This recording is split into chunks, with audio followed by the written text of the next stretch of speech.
کہ یہ الفاظ میرے زبان سے غلط نکلے، لہذا میں نے بیان میں ہی اس کی کریکشن کی. کہ اگر ظاہری لحاظ سے اس میں کوئی غلطی لکھنے میں، ظاہری لحاظ سے، ورنہ تو اس میں بڑی حکمت ہے، گرامر کی ایک مسٹیک اگر ظاہری لحاظ سے میں مسٹیک کہہ رہا ہوں کہ تو وہ کریکشن کیا تھی جو میں نے چلائی بھی ہے کہ ظاہری لحاظ سے ہے، حقیقت میں نہیں ہے، ظاہری لحاظ سے. ظاہر کا مطلب یہ کہ حقیقت میں کوئی غلطی نہیں ہے، دیکھنے میں ایسا لگتا ہے کہ گرامر کے قاعدوں کے خلاف ہے.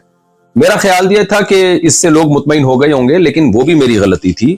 مجھے اس میں اور اچھی طرح سے ایکسپلین بھی کرنا چاہیے تھا اور اسی بیان میں معذرت کر لینی چاہیے تھی، وہ بھی میں نے نہیں کی. یہ بھی ایک جرم میرا ہے، اس کی بھی غلطی کا میں اعتراف کرتا ہوں.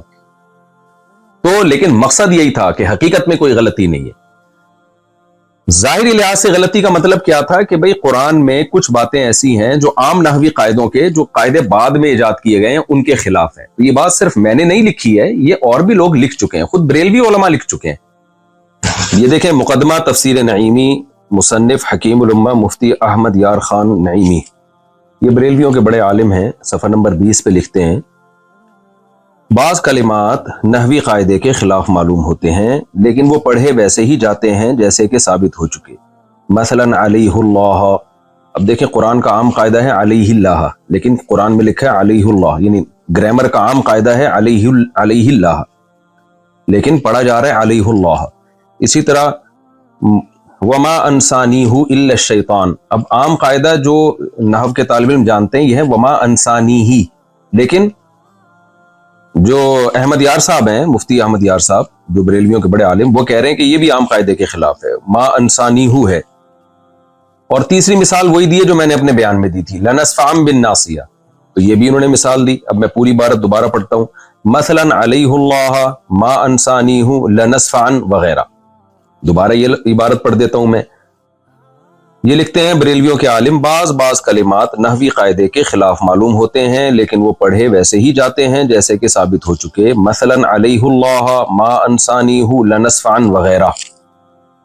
تو محترم نے بھی یہ فرمایا کہ نحوی قاعدے کے خلاف معلوم ہوتے ہیں، جبکہ میں نے کیا کہا تھا، بظاہر گرامر کے خلاف ہیں، بظاہر گرامر کے لحاظ سے غلط ہیں. تو میں نے تو پھر بھی بظاہر کا لفظ لگا دیا تھا. تو میں پھر بھی مانتا ہوں کہ میری غلطی تھی، مجھے بہت اچھی طرح سے ایکسپلین کرنا چاہیے تھا اور اسی وقت اپنے الفاظ سے رجوع کر لینا چاہیے تھا، لیکن بعد میں نے رجوع ریکارڈ کروایا. اس کی کیا وجوہات تھی، یہ بھی میری غلطی ہے، اس میں بغیر تعویل کے اس کو بھی اپنے کھاتے میں ڈالتا ہوں میں. لیکن اس عمل کو آپ گستاخی نہیں قرار دے سکتے. اگر آپ نے گستاخی قرار دینا ہے پھر بریلوی کے ان عالم کے عمل کو بھی اور ان کی عبارت کو بھی آپ گستاخی قرار دیں. اور میں نے تو ان الفاظ سے توبہ کر لی، ان عالم نے تو توبہ بھی نہیں کی. اب تک تو ہمارے پاس کوئی ایسا ریکارڈ نہیں ہے کہ انہوں نے الفاظ سے توبہ کی ہو. تو اصل مدعا میرا یہ ہے کہ نہ میرے الفاظ کو آپ گستاخی پر لے جا سکتے ہیں، نہ تفسیر نعیمی کے مصنف کے الفاظ، بریلوی عالم کے الفاظ کو آپ گستاخی قرار دے سکتے ہیں. آپ ان کے الفاظ کو بھی علمی غلطی قرار دے سکتے ہیں، میرے الفاظ کو بھی علمی غلطی قرار دے سکتے ہیں.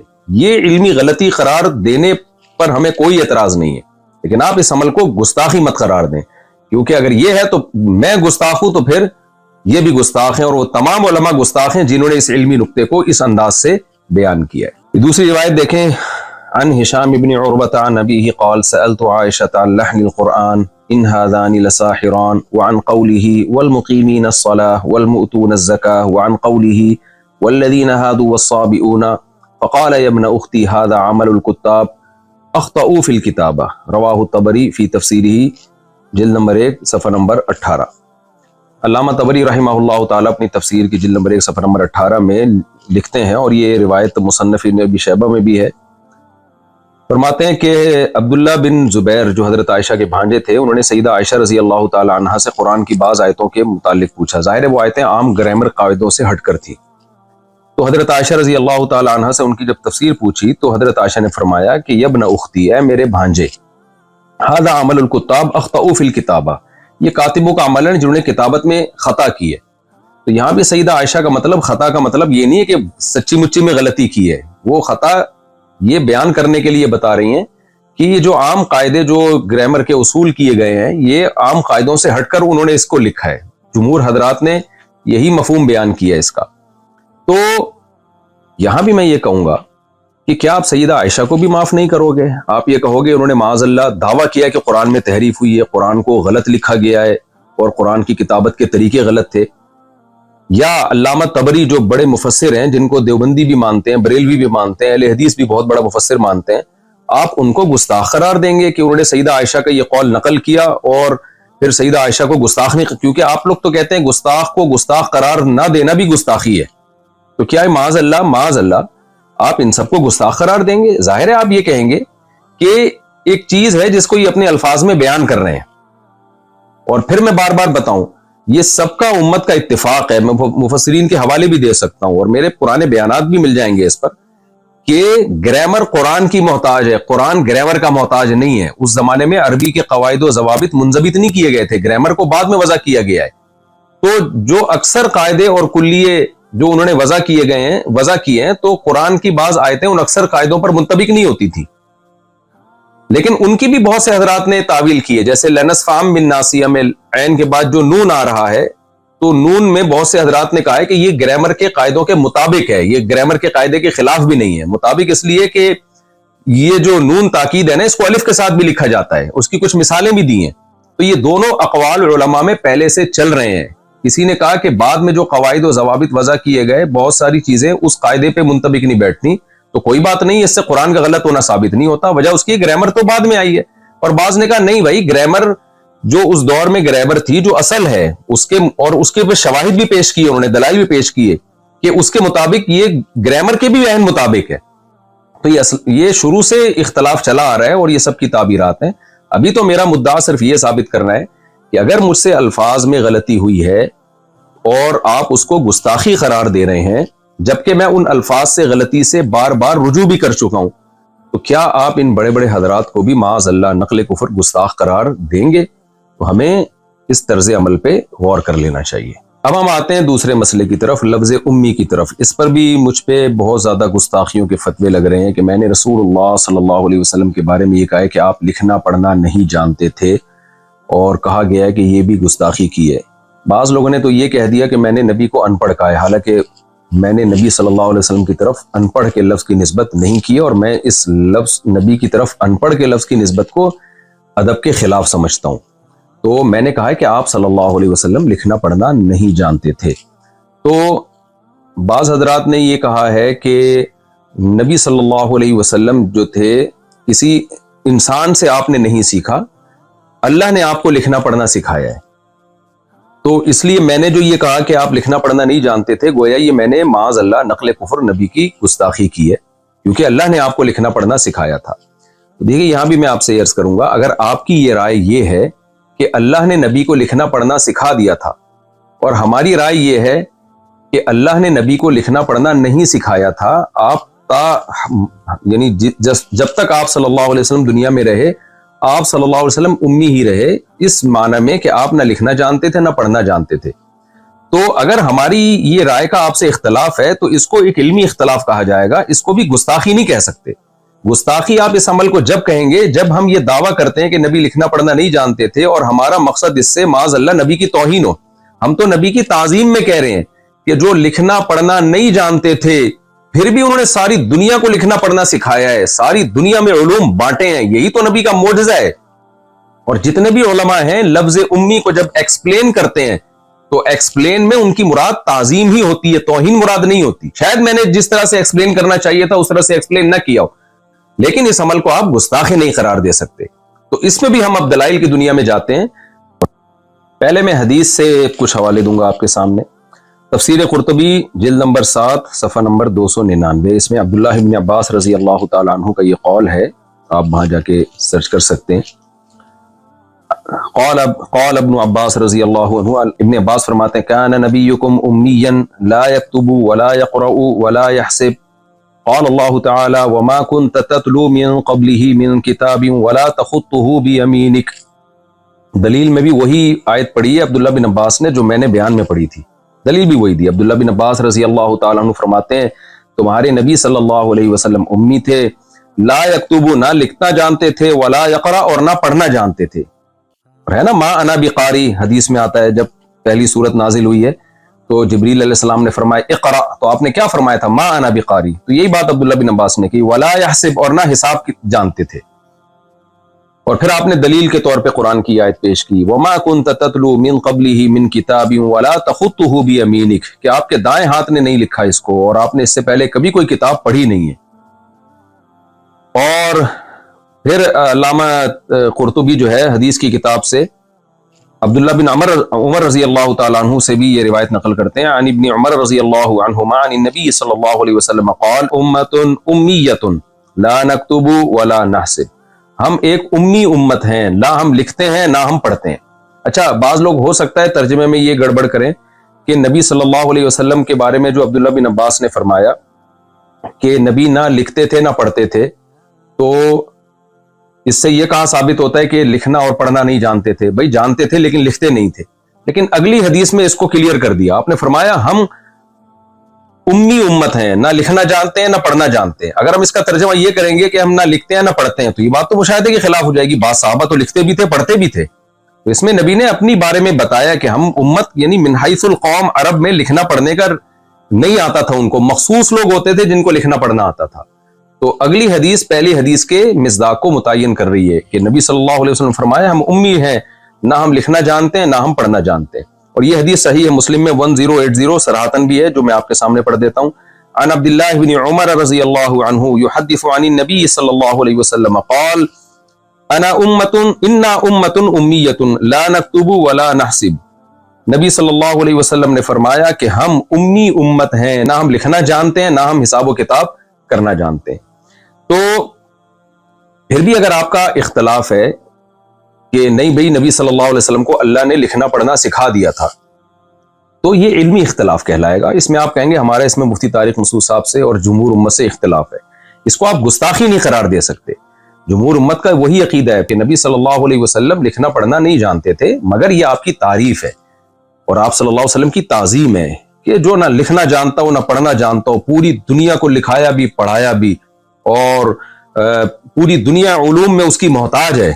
بعد از خدا بزرگ توئی قصہ مختصر، اللہ کے بعد کوئی صاحب علم ہے تو پیغمبر صلی اللہ علیہ وسلم ہے۔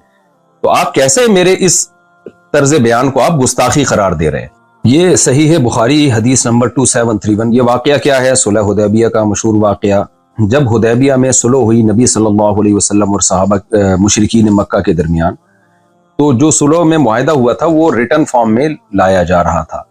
آپ صلی اللہ علیہ وسلم نے سیدنا علی رضی اللہ تعالیٰ عنہ کو بلایا اور ان سے فرمایا کہ لکھو اکتب بسم اللہ الرحمن الرحیم، بسم اللہ الرحمن الرحیم سے لکھنا شروع کرو۔ آخر میں آپ صلی اللہ علیہ وسلم نے کیا لکھوایا حضرت علی سے؟ ھذا ما قضى علیہ محمد الرسول اللہ، یہ وہ فیصلہ ہے جو محمد صلی اللہ علیہ وسلم جو اللہ کے رسول ہے ان کا فیصلہ ہے، یہ لکھ دیا گیا۔ مشرکین نے اس پہ بھی اعتراض کیا، تو کہنے لگے فواللہ لو کننا نعلم انک رسول اللہ ما صددناک عن البیت ولا قاتلناک، بھائی اگر ہم آپ کو رسول اللہ مان لیں تو ہم آپ سے جھگڑا، پھر ہم آپ سے نہ قتال کرتے نہ ہم بیت اللہ میں آنے سے آپ کو روکتے۔ سارا جھگڑا ہی اس لفظ کا ہے کہ ہم آپ کو رسول اللہ نہیں مانتے، یہ لہذا یہ لفظ بھی آپ مٹائیں۔ ولکن اکتب محمد ابن عبد اللہ، کہنے لگے کہ بھئی آپ محمد بن عبداللہ لکھیں۔ وقال النبی صلی اللہ علیہ وسلم واللہ انی لرسول اللہ وان کذبتمونی، اللہ کی قسم میں اللہ کا رسول ہی ہوں اگرچہ تم مجھے جھٹلاؤ۔ پھر آپ نے سیدنا علی رضی اللہ عنہ سے فرمایا اکتب محمد ابن عبداللہ، اے علی لکھ دو محمد بن عبداللہ۔ امام زہری کہتے ہیں کہ حضرت علی رضی اللہ تعالیٰ عنہ جو تھے وہ ان کو یہ بہت مشکل لگا ان کو یہ لکھے، میں رسول اللہ کے لفظ کو اپنے ہاتھ سے کیسے مٹاؤں۔ تو نبی صلی اللہ علیہ وسلم نے پھر کیا فرمایا سیدنا علی سے؟ بخاری کی حدیث کے مطابق ارینی مکانہا، اے علی مجھے بتاؤ کہاں لکھا ہے رسول اللہ۔ فاراہ مکانہا، حضرت علی نے بتایا نبی کو، فمحاہا، نبی نے اپنے دست مبارک سے اس کو مٹا دیا۔ اس سے بھی صاف پتہ چلتا ہے بھائی اگر ہمارے نبی صلی اللہ علیہ وسلم لکھنا جانتے یا پڑھنا جانتے تو آپ سیدنا علی سے کیوں پوچھتے کہ مجھے بتاؤ کہاں لکھا ہوا ہے؟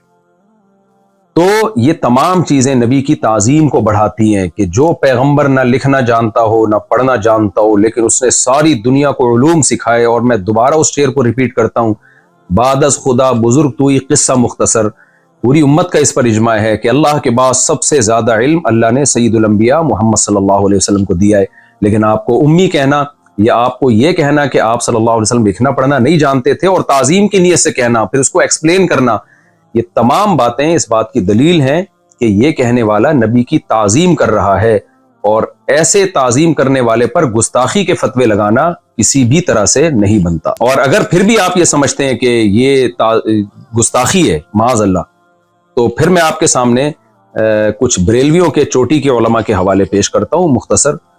تو جو فتویٰ پھر آپ نے مجھ پہ لگایا ہے ان پہ بھی لگائیں. کنز الایمان ما خزائن العرفان، امام احمد رضا خان بریلوی صاحب، ان کی تفسیر، انہوں نے قرآن کی جو آیت ہے فآمنوا باللہ ورسولہ النبی الأمی الذی یؤمن باللہ وکلماتہ، اس آیت کی تفسیر میں لکھتے ہیں اللہ اور اس کے رسول بے پڑھے غیب بتانے والے.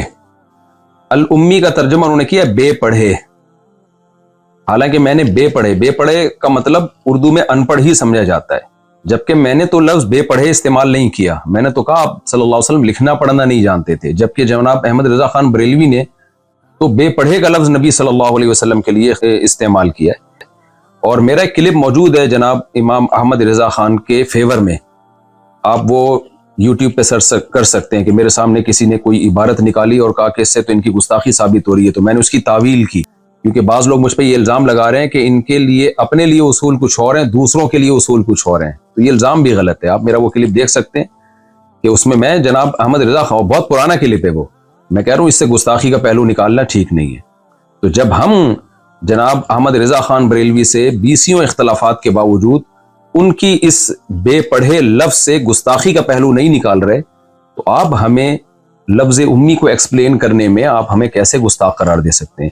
ایک اور حوالہ مظہر القرآن، تفسیر مظہر القرآن جلد اول میں بریلویوں کے بہت بڑے عالم ہیں شیخ الاسلام مفتی شاہ محمد مظہر اللہ دہلوی، یہ اپنی کتاب میں لکھتے ہیں اللہ تعالیٰ نے مجھے یعنی محمد صلی اللہ علیہ وسلم کو پچھلی کتابوں میں امی لقب سے یاد فرمایا. آگے اس کی ایکسپلینیشن، اس کی روایت کی کو ایکسپلین کرتے ہوئے کہتے ہیں اس لیے کہ آپ ان پڑھ تھے. اب آپ دیکھیں انہوں نے تو آپ کے لیے ان پڑھ کا لفظ استعمال کیا ہے، میں نے تو ان پڑھ کا لفظ بھی استعمال نہیں کیا. پھر آگے کہتے ہیں یا اس وجہ سے کہ آپ ام القری یعنی مکہ میں پیدا ہوئے تھے، ان پڑھ ہونا حضور کے لیے بڑا فخر ہے، نہ کہ نہ پڑھے نہ لکھے اور وحی کے ذریعے سے بڑے بڑے لوگوں کو دنیا اور دین کے انتظام سکھائے. دوبارہ میں ان کے الفاظ کو ریپیٹ کر دیتا ہوں. کہتے ہیں اس لیے کہ آپ صلی اللہ علیہ وسلم ان پڑھ تھے، اور پھر آگے فرمایا کہ حضور کی ان پڑھ ہونا حضور کے لیے بڑا فخر ہے کہ نہ پڑھے نہ لکھے اور وحی کے ذریعے سے بڑے بڑے پڑھے لکھوں کو دنیا اور دین کے انتظام سکھائے. یہی بات تو ہم پورے بیان میں کہتے رہے ہیں، پھر بھی ہم نے ادب میں ان پڑھ کا لفظ استعمال نہیں کیا.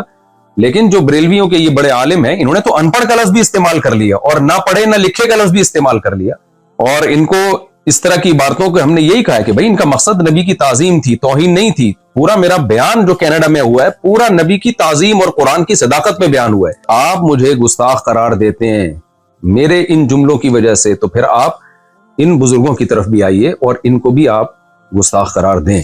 فتاوی رضویہ جلد نمبر 14 صفحہ نمبر 237، اس میں جناب احمد رضا خان بریلوی صاحب لکھتے ہیں کیا یحرفون الکلم عن مواضعہ کے سر پر سینگ ہوتے ہیں؟ اب آپ بتائیے قرآن مجید کی آیت کے لیے یہ الفاظ استعمال کرنا، یحرفون الکلم عن مواضعہ کے سر پر سینگ ہوتے ہیں، کیا اس سے بے ادبی نہیں جھلکتی؟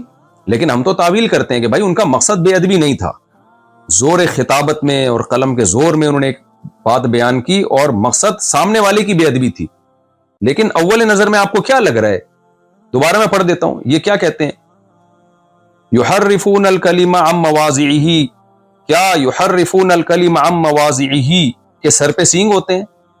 یعنی ایسے ہی ہے جیسے کوئی کہہ لے کیا سورہ اخلاص کے سر پہ سینگ ہوتے ہیں، کیا قل هو اللہ کے سر پہ سینگ ہوتے ہیں، کیا سورہ فلق کے سر پہ سینگ ہوتے ہیں. تو آپ دیکھیں کہ یہ انداز بیان کیسا ہے. کیوں ہمارے جو بریلویوں میں جو متشدد حضرات ہیں اس کی تعویل کرتے ہیں؟ اسی لیے تعویل کرتے ہیں کہ وہ کہتے ہیں ان کی نیت یہ نہیں تھی. تو جب بھائی آپ کے لوگ اگر کوئی ایسا لفظ استعمال کریں جس سے گستاخی جھلک رہی ہو، لیکن آپ اس کو نیت کو ایکسپلین کرنے کا موقع بھی دیتے ہیں، ڈیفینڈ بھی کرتے ہیں، تو اگر یہ کام کسی دوسرے سے ہو جائے تو یہ کیا بات ہے کہ بھائی دوسروں کے لیے اصول کچھ اور اپنے لیے اصول کچھ اور. یہ تو دو باتیں جن کی بیس پہ مجھ پہ گستاخیوں کے الزام لگے، ان کو میں نے ذرا ایکسپلین کیا ہے. اب میں تیسری بات کی طرف آتا ہوں. شریعت کا دیکھیں ایک اصول ہے کہ ایک شخص جو نبی صلی اللہ علیہ وسلم پر ایمان رکھتا ہے، نبی کی دعوت اور تبلیغ کے لیے دنیا میں نکلا ہوا ہے. میرے سفر 99% دین کی دعوت اور تبلیغ کے لیے ہوتے ہیں، نبی کی عظمت کو بیان کرنے کے لیے، قرآن کی صداقت کو بیان کرنے کے لیے ہوتے ہیں. ایسے شخص سے اگر کوئی ایسا لفظ نکل جائے کہ جس میں گستاخی کا پہلو نکل رہا ہو اور اس کی تعویل کی جائے تو گستاخی کا پہلو نہیں نکل رہا ہو، تو شریعت کیا کہتی ہے کہ آپ کسی شخص کے کلام کو گستاخی پر محمول کریں یا اس کی کوئی تعویل کریں کسی ایسے شخص کے کلام کو جو کلمہ گو مسلمان ہے. شریعت کیا کہتی ہے اس بارے میں؟ یا اس کو سلپ آف ٹنگ پہ محمول کریں آپ کہ بھئی زبان کی خطا ہے، یہ بیان کرنے کی خطا ہے. ظاہر ہے ساری دنیا کے علماء اس پر متفق ہیں کہ اس کی تعویل کی جائے گی، اس کو کافر نہیں قرار دیا جائے گا، اس کو گستاخ نہیں قرار دیا جائے گا. گستاخی کا الزام لگانا یہ بدکاری اور زنا کے الزام سے زیادہ بدتر الزام ہے. وہ تو بہت بڑا جرم ہے جس کی نسبت آپ کر رہے ہیں. تو اتنے بڑے جرم کے لیے ثبوت اور شواہد اسی حساب سے ہونے چاہیے. فوائد السالکین میں صفحہ 278 کے حوالے سے یہ بات لکھی ہوئی ہے. خواجہ معین الدین چشتی قدس سرہ نے فرمایا کہ میں حضرت مخدوم شیخ یوسف چشتی قدس سرہ کی خدمت میں حاضر تھا کہ ایک شخص بیعت کے ارادے سے آیا. خواجہ کے قدموں میں اپنا سر رکھا اور عرض کیا کہ بیعت کے لیے حاضر ہوا ہوں. خواجہ پر کیفیت طاری تھی. فرمایا کہ اگر تم کہو کہ لا الہ الا اللہ چشتی رسول اللہ تو میں تمہیں مرید کر لوں. چونکہ وہ شخص دھن کا پکا اور سچا تھا اس نے فوراً اقرار کر لیا. خواجہ نے بیعت کے لیے اسے اپنا ہاتھ دیا اور اسے بیعت کر لیا. پھر فرمایا کہ سنو میں کون ہوں اور کیا ہوں. محمد رسول اللہ صلی اللہ علیہ وسلم کے دربار کے کمینے غلاموں میں سے ایک ہوں. کلمہ وہی ہے مگر میں نے تیرے کمال اور اعتقاد اور صدق کو آزمایا تھا. یہاں معین الدین چشتی اور ان کے شیخ یوسف چشتی ان کا یہ واقعہ ہے. مقصد ابھی مجھے لا الہ الا اللہ چشتی رسول اللہ کا ڈیفینڈ کرنا یا اس کی مخالفت یا حمایت نہیں ہے، وہ ٹاپک سے بات ہٹ جائے گی. بتانا صرف یہ ہے کہ جو بریلوی حضرات میں جو شدت پسند لوگ ہیں جو مجھے گستاخ رسول قرار دے رہے ہیں، اور میرا دعویٰ یہ ہے کہ جب بھی کوئی شخص ایسے کلمات کہتا ہے تو اس کو ایکسپلینیشن کا موقع دیا جائے گا کہ آپ کی مراد کیا تھی. یہاں لا الہ الا اللہ چشتی رسول اللہ انہوں نے پڑھا، مرید کو اس بیس پہ بیعت کیا، پھر ڈیفینڈ کیا کہ میرا کلمہ وہی ہے جو لا الہ الا اللہ محمد رسول اللہ ہے. تو آپ اس ایکسپلینیشن کو مانتے ہیں کہ نہیں مانتے؟ انہوں نے جو پہلا لفظ تھا نا لا الہ الا اللہ چشتی رسول اللہ، اس میں رسول اللہ کے لفظ میں تعویل کی کہ وہاں رسول اللہ سے میری مراد اللہ کا نبی ہونا نہیں ہے. یہ تعویل ٹھیک ہے غلط ہے، میں اس بحث میں نہیں جا رہا. میں یہ عرض کر رہا ہوں کہ آپ معین الدین چشتی کے شیخ کی اس تعویل کو قبول کرتے ہیں، اسی وجہ سے آپ ان کو گستاخ قرار نہیں دیتے.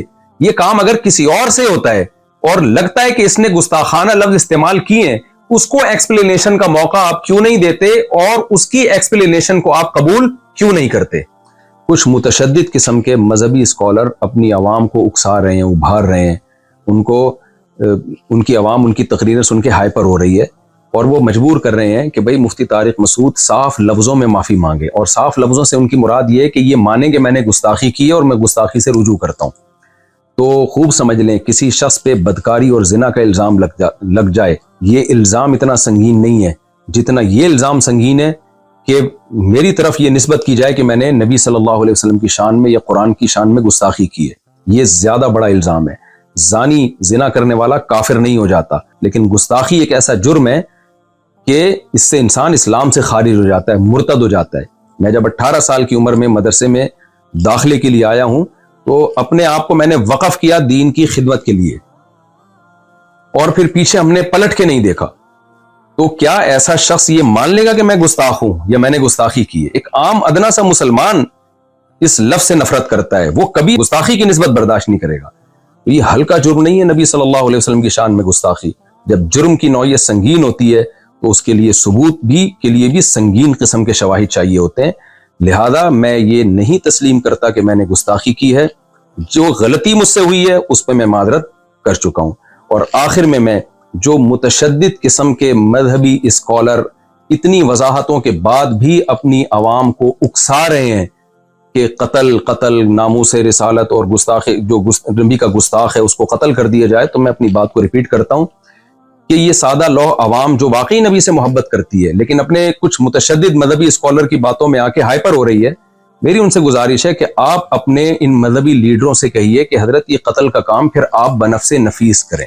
کیونکہ جب کوئی کسی کو قتل کرتا ہے تو پولیس کیس بنتا ہے, اس کو بھی پھانسی ہوتی ہے, وہ بھی جیل کی کوٹری میں جاتا ہے. تو حضرت جنت میں جانے کا شوق صرف آپ ہمیں کیوں دلا رہے ہیں؟ آپ خود یہ کام کیوں نہیں کر لیتے؟ آپ خود جائیں, مفتی طارق مسعود صاحب کو آپ قتل کرنے کی کوشش کریں اور جنت کمانے کی آپ کوشش کریں. تو ایسا نہ ہو آپ اپنے مذہبی متشدد قسم کی لوگوں کی باتوں میں آ کے کوئی ایسا اقدام کر لیں. موت زندگی اللہ کے ہاتھ میں, جو رات قبر میں گزرنی ہے وہ قبر میں گزرے گی, جو زمین پہ گزرنی ہے وہ زمین پہ گزرے گی. لیکن ایسا نہ ہو کہ کچھ مذہبی متشدد قسم کے اسکالر آپ سے وہ کام کروائیں جس پہ قیامت کے دن نبی صلی اللہ علیہ وسلم آپ سے اپنا چہرہ پھیر لیں, اور آپ شو تو یہ کر رہے ہو میں نے نبی کے نام پہ یہ کام کیا ہے, لیکن نبی صلی اللہ علیہ وسلم اس شدت پسندی سے کبھی بھی خوش نہیں ہو سکتے. اور آخر میں ایک بات میں سیکولر اور لبرل لوگوں کے لیے بھی کروں گا جو میرے بارے میں یہ الزام لگا رہے ہیں, لو آپ اپنے دام میں سیاد آ گیا اور کہہ رہے ہیں کہ یہ مولوی پہلے ہی لوگوں کو تشدد سکھاتے تھے اور خود اب اس جال میں پھنس گئے ہیں. آپ میرے پرانے کلپ دیکھ سکتے ہیں کہ سیالکوٹ والے کیس میں, جنید جمشید والے کیس میں, آسیہ بی بی والے کیس میں, اور جتنے اس قسم کے کیس ہوئے ہیں اس وقت ہم جو بات کر رہے تھے وہی بات میں ابھی بھی کر رہا ہوں. ہمارا بیان بدلا نہیں ہے. ہاں کوئی بہت پرانا بیان جس میں کوئی شدت کا کوئی عنصر تھا تو وہ فوراً ہی میں نے رجوع بھی ریکارڈ کرا لیا. تو میرے جتنے بیان آپ کو 8-10 سال پرانے تک ملیں گے اس میں یہی دعویٰ ہے کہ گستاخی ایک بہت بڑا جرم ہے. گستاخی کو ثابت کرنے کے لیے شواہد اور دلائل بہت مضبوط ہونے چاہیے, اور یہ کام کورٹ کا ہے, عوام کا کام نہیں ہے. تو قانون ہاتھ میں لینے کی کوشش نہ کی جائے. جزاکم اللہ احسن الجزا.